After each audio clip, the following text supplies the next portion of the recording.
All right, so check this out. Quick unboxing. The tape cassettes came today. Huge shout out to the homies.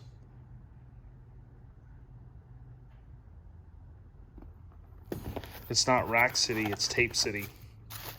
So I just slit the box open a minute ago and I looked and I saw this and I'm like, we had caught wind. Someone had posted that this was going to be coming soon. The prison tape collection. But I am excited about this one. I bought this the day it came out on CD. And excited about that. But look, they just resort to just basics, man. Just printed paper and they cut them out. So you have a sticker.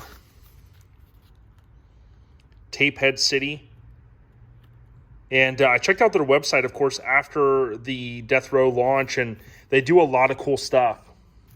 So I was super excited about this launch because obviously, this is the era that I grew up in. I remember buying some of these the day that they actually came out, including the first one I'll take out here is Snoop's Doggy Style.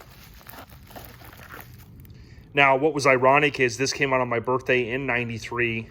Originally, I think it was slated for a September launch. I've seen rare promotional items where they talk about the September launch.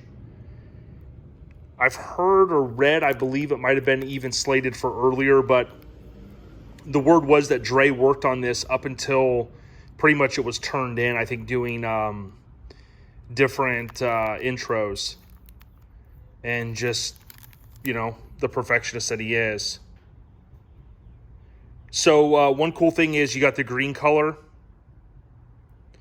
And there were a couple of different options for each of these. One of them was the clear J card, which apparently they only made 100 of those, I think it was.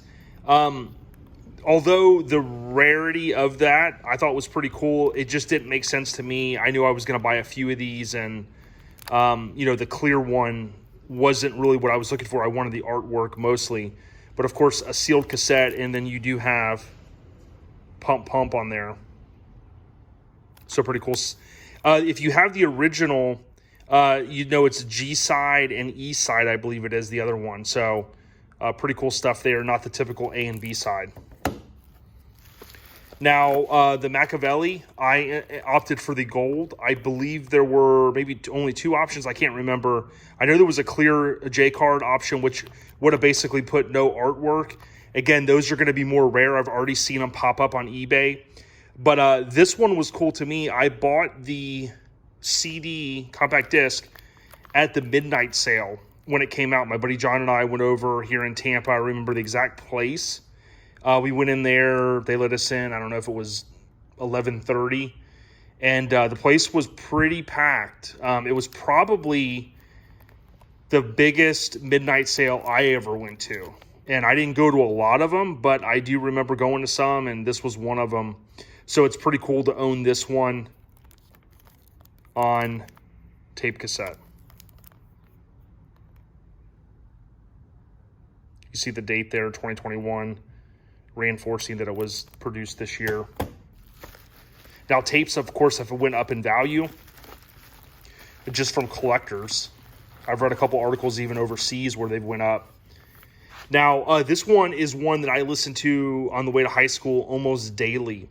I remember the day I bought the CD. It was the first day that it dropped. And just being at that particular age, I wasn't going to basically purchase like many, collect now. We might want the CD, the LP, or the vinyl, and then, of course, the cassettes. But I did buy the CD. I still own it the day of, like these others for the most part. And this is just one I couldn't pass up for the value that it was. It wasn't too expensive for both cassettes. I opted for the red. And pretty cool stuff. I mean, again, I have a lot of memories of listening to this double disc when it dropped. This stuff will stay kind of part of my collection. And I don't have the most amount of Death Row stuff, but I do have a little bit of a collection I've been building over the years, trying to put together as much as I can, just to do it. Again, it brings me back to a certain age. And, rest in peace, Tupac. Rest in peace, Machiavelli, of course. His Alias.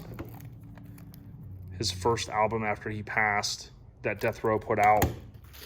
And for me, arguably, if you're friends with me, my favorite of all time. This was a great era, December 92. And Dr. Dre. This one is I think the smoked cassette. So you see the plastic there, that color that it is. It's kind of the darker tint.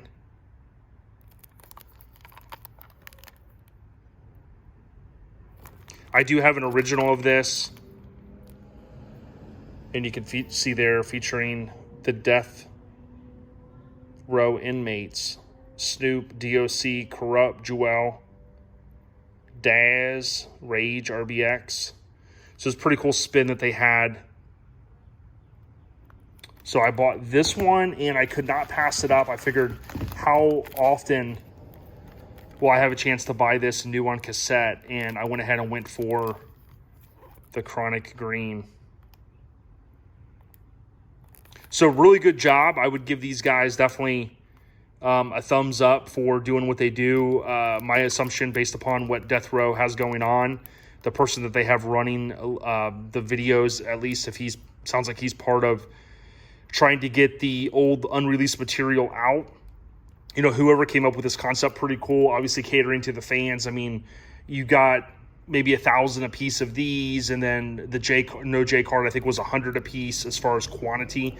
So there's not going to be a lot of these. I mean, really not enough probably to make a ton of money, but pretty cool that they catered to the fans to do it. And then you would think that over the course of time, if they end up putting out more stuff like we saw here with Above the Rim and other releases, that's really going to be where they capitalize. So yeah, obviously I haven't tested these sound wise.